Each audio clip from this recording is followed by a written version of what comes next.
Hello students, आपके अपने YouTube channel total accountancy पर एक बार फिर स्वागत है। और आज की इस वीडियो में हम लोग जो डिस्कस करने वाले हैं बीकॉम फिफ्थ सेमेस्टर का पेपर और सब्जेक्ट है हमारा कॉरपोरेट अकाउंटिंग। तो ये कॉरपोरेट अकाउंटिंग का पेपर है जो कि दिसंबर 2024 में कराया गया है सीसीएस यूनिवर्सिटी मेरठ के द्वारा। तो चौधरी चरण सिंह विश्वविद्यालय का ये पेपर है जो कि दिसंबर 2024 में हुआ है। तो हम लोग इस पेपर में देखेंगे कि कौन कौन से क्वेश्चन एग्जाम में आए थे, ताकि आपको थोड़ा सा आइडिया हो जाए कि किस तरह का पेपर एग्जाम में आता है। तो देखिए, यहाँ पे टाइमिंग की बात करें तो आपको 3 घंटे का समय मिलेगा और मैक्सिमम मार्क्स जो रहने वाले हैं, अधिकतम मार्क्स जो रहेंगे वो 75 हैं। पूरा पेपर 3 पार्ट्स में डिवाइड है, ए, बी एंड सी।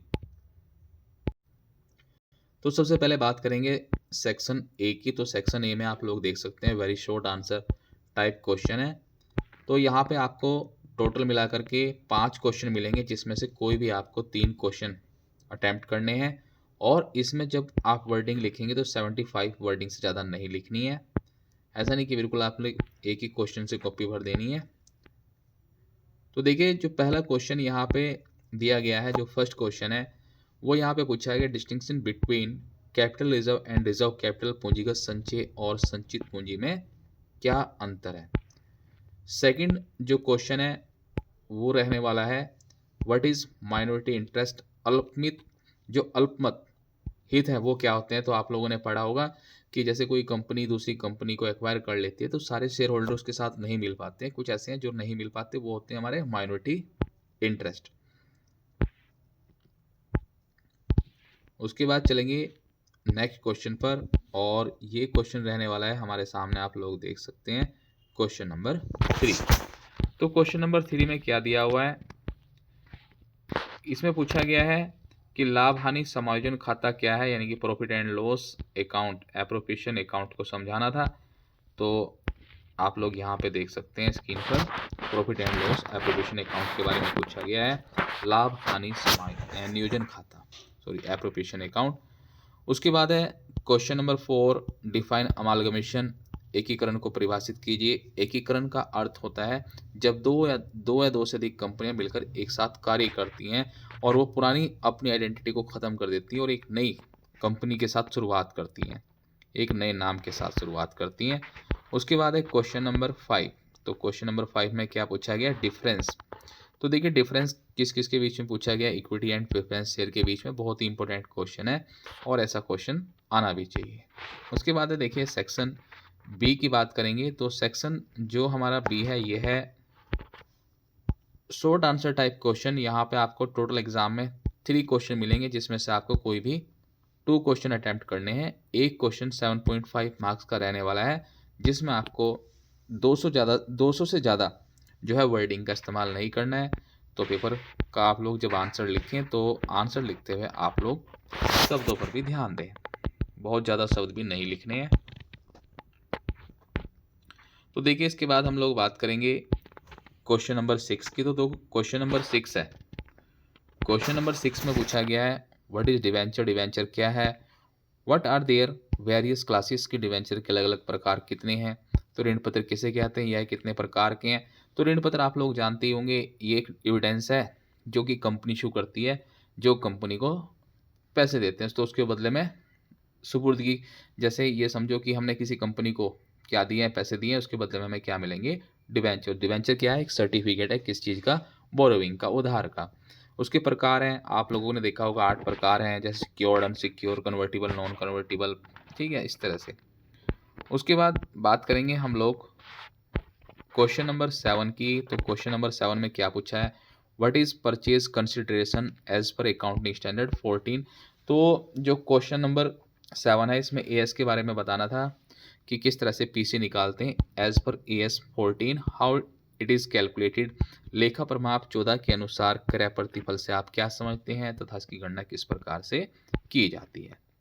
तो उसके बाद देखिए क्वेश्चन है question number 8, Bharat limited issue करती है 8 lakh 12% debenture which 2,50,000 were be issue for cash at par and another 2,50,000।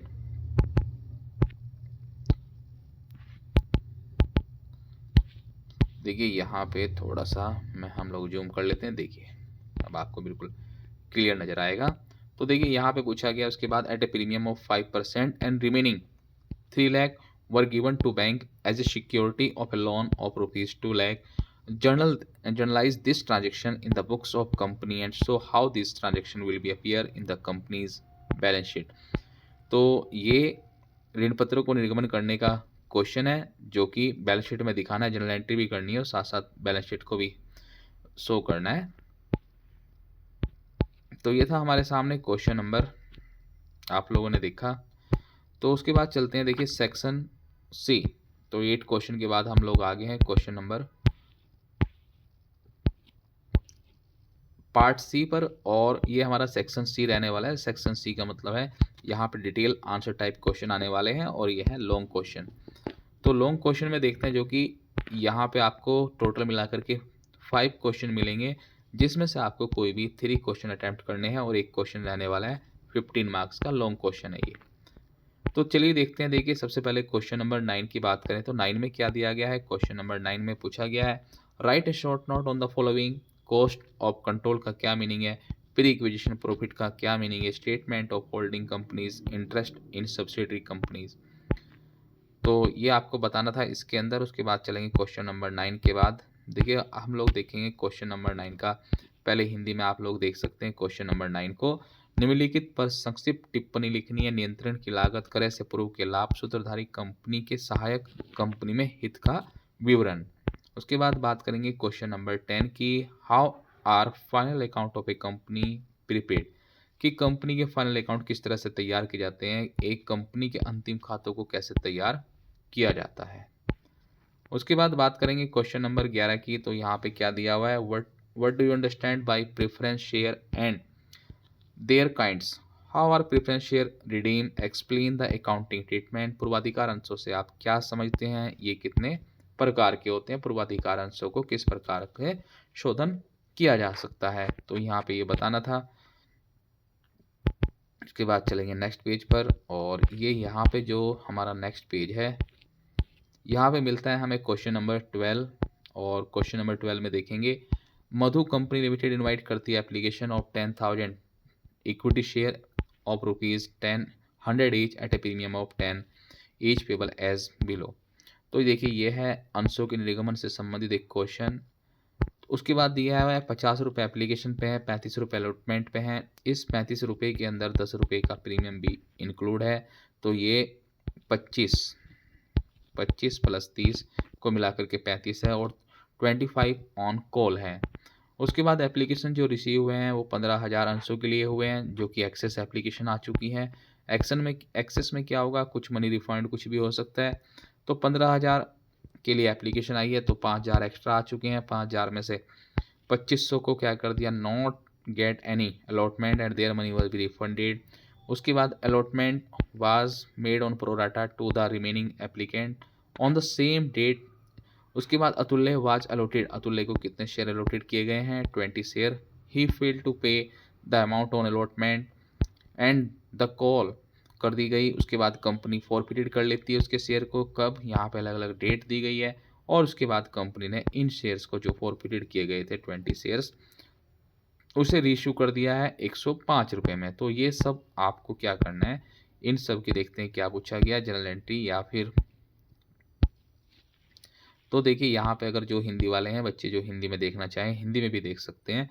तो आप लोग इस तरह से देख सकते हैं कि कंपनी ने कुछ शेयर इशू किए हैं 10,000, और 100 रुपये का एक है, 10 रुपये का प्रीमियम, 50 रुपये आवेदन पर मांगे गए हैं, 35 रुपये आवंटन पर, 35 रुपये जो आवंटन पर मांगे गए हैं ये प्रीमियम सहित हैं। 25 रुपये मांगे गए हैं कॉल पर। 15,000 अंशों के लिए आवेदन प्राप्त हुए हैं।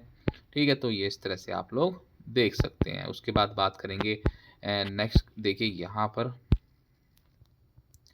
तो देखिए एक बात मुझे यहाँ पे क्वेश्चन में देखनी है कि क्वेश्चन में क्या पूछा गया है।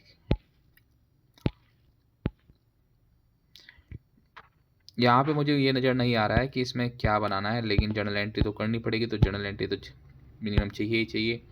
तो आप लोग इस क्वेश्चन के अंदर जर्नल एंट्री जरूर कर देंगे। उसके बाद चलेंगे हम लोग नेक्स्ट क्वेश्चन पर, और ये हमारे सामने जो क्वेश्चन रहने वाला है ये क्वेश्चन रहने वाला है 13। तो देखिए 13 क्वेश्चन कैसा है बात करेंगे। तो देखिए Shiva and Vishu working partner है, registered at a joint stock company under the name of Vishu Om Vishnu limited on 1 सितंबर 2023 to take over their existing business with effective from 1st April 2023. The profit and loss account of Om Vishnu Limited for the year ended 31st March 2023 was as follow. साझेदारी में कार्यरत जो शिव है विष्णु ने 1 अप्रैल 2023 से विद्यमान व्यवसाय को क्रय करने के लिए 1 सितंबर को ओम विष्णु लिमिटेड के नाम से एक संयुक्त स्कंद प्रमंडल का पंजीकरण कराया है। 31 मार्च को समाप्त होने वाले वर्ष के लिए क्या बनाना है, लाभ हानि खाता निम्न प्रकार था। तो यहाँ पे एक स्टेटमेंट दी गई है, तो आप लोग स्टेटमेंट को देख सकते हैं क्या किस तरह की स्टेटमेंट दी गई है। तो स्टार्टिंग में चलते हैं।